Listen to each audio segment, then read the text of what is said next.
Carrot ഒരു healthy food item ആണെന്നുള്ളത് നമ്മൾ ചെറുപ്പത്തിലേ പഠിക്കുന്നതാണ്. വൈറ്റമിൻ എന്റെ സോഴ്സ് ആയിട്ട് എപ്പോഴും പറയുന്ന ഒരു സാധനമാണ് ക്യാരറ്റ്. പക്ഷെ ഇത് കൂടുതലായിട്ട് കഴിച്ചു കഴിഞ്ഞാൽ എന്തെങ്കിലും കുഴപ്പമുണ്ടോ? ഇതിൽ ബീറ്റ കരോട്ടിൻ അടങ്ങിയിട്ടുണ്ട്. കൂടുതലായി കഴിച്ചു കഴിഞ്ഞാൽ കരോട്ടിനീമിയ എന്ന് പറഞ്ഞിട്ടുള്ള ഒരു കണ്ടീഷൻ ഉണ്ടാവും. എന്താണ് അതിന്റെ ലക്ഷണം? കയ്യിലും കാലിലും സ്കിന്നിലും ഒക്കെ ഒരു ഓറഞ്ചിഷ് ടിൻറ്റ് വരിക.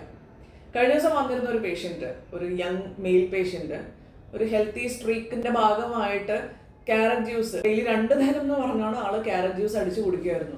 ഏകദേശം ഒരു 1.5 മാസം ഇങ്ങനെ ചെയ്ത് കഴിഞ്ഞതിന്റെ ശേഷം ആളുടെ കൈയിന്റെയും കാലിന്റെയും ഒക്കെ നിറം ഒത്തിരി ഡിഫറൻസ് വരാൻ തുടങ്ങി. ഒരു ഓറഞ്ചിഷ് കളറ്, ഫേസിനും അതേമാതിരി ഒരു ചെറിയൊരു ഓറഞ്ചിഷ് ടിഞ്ച്. വേറെ പ്രശ്നമൊന്നുമില്ല ഇതുകൊണ്ട്, ഈ ഒരു കളർ ചേഞ്ച് ഉണ്ടാവും എന്നുള്ളതേ ഉള്ളൂ. നമ്മളത് നിർത്തി കഴിഞ്ഞു കഴിഞ്ഞാൽ തന്നാൽ അത് ഫെയ്ഡ് ആവുകയും ചെയ്യും. കണ്ടിട്ടും നമ്മളത് കണ്ടിന്യൂസ് ആയി ചെയ്തുകൊണ്ടിരുന്നു കഴിഞ്ഞാൽ വേറെ ചില ഡാമേജസ് ഒക്കെ ഉണ്ടാക്കാം. സോ അധികമായാൽ അമൃതവും വിഷം എന്ന് പറയുന്നത് ശരിയാണ് ഈ കാര്യത്തിൽ. ക്യാരറ്റ് ഒക്കെ ആണെങ്കിൽ തന്നെ അതൊരു മോഡറേഷനിൽ കഴിക്കുക. എസ്പെഷ്യലി ഒരൊറ്റ സിംഗിൾ ഫുഡ് ഐറ്റം ഇങ്ങനെ ഡയറ്റിൽ ഇൻക്ലൂഡ് ചെയ്യുന്നതിന് പകരം mix of healthy foods use ചെയ്യുന്നതായിരിക്കും എപ്പോഴും നല്ലത്. ഇതേപോലത്തെ എന്തെങ്കിലും ഹെൽത്തി ഫാറ്റ്സ് നിങ്ങൾക്കും ഉണ്ടോ? താഴെ കമന്റ് ബോക്സിൽ ഇടുക.